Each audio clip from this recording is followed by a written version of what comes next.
The moving truck rumbled to a stop across the street, its brakes hissing like some great beast exhaling. Daniel Carter leaned against his front porch railing, watching as a solitary man stepped out of the driver's side. No family, no movers, just one man, thin and silent, unloading his boxes with eerie precision. Daniel had lived in the neighborhood for over a decade, and neighbors always came with fanfare. Welcoming parties, small talk over fences, borrowed sugar. But this new guy, he didn't even wave. That night, as Daniel settled in to watch the evening news, a breaking story flashed across the screen.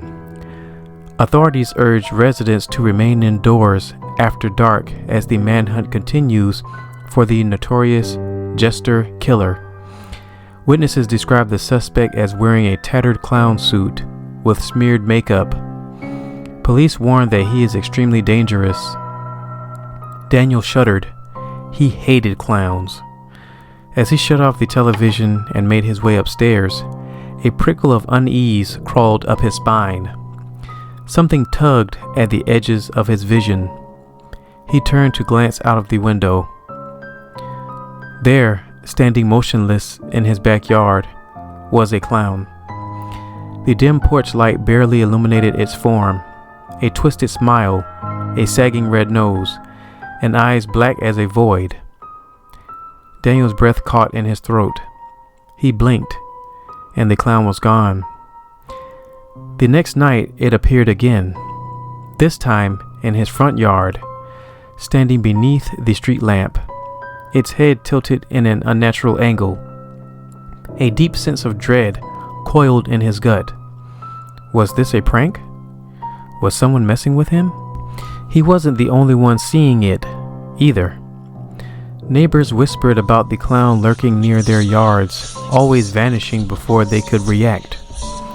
Police were called, but every time they arrived, there was no sound of anything unusual. Daniel's paranoia began to grow. His new neighbor still hadn't spoken to anyone. He was always alone, always watching, always disappearing into his house before nightfall. Could it be him? Days passed and Daniel tried to shake the feeling, but the clown wasn't done with him. One evening, he was taking out the trash when he heard the soft crunch of gravel behind him. He turned sharply. Nothing. His heart pounded. As he hurried back inside, he caught movement from the corner of his eye. The clown stood just beyond the bushes, staring. Daniel ran inside and locked the doors. Enough was enough. Ripping a baseball bat, he decided to confront his neighbor. He stormed across the street and pounded on the door. No answer. He pounded again. Still nothing. A flicker of movement in the darkened window made his stomach twist. As he turned to leave, a raspy chuckle came from behind him. The clown was there, closer than ever. Daniel barely had time to react before the figure lunged. He swung the bat wildly, connecting with something solid. The clown staggered, but didn't fall. It laughed, a guttural, wheezing sound that sent ice through Daniel's veins. The struggle was brutal. The clown slashed at him with something sharp, grazing his arm. Daniel gritted his teeth, swinging the bat again with all his strength. The figure collapsed, wheezing. Daniel ripped off the clown's mask, and his stomach twisted with shock. It was Michael Grady, his high school bully. A rush of memories flooded his mind, fistfuls of dirt shoved in his face, cruel laughter echoing through the halls, relentless torment. Michael's lips curled into a sick grin, even as he lay battered on the ground. "Miss me, Danny boy?" Daniel staggered back, nausea rolling in his stomach.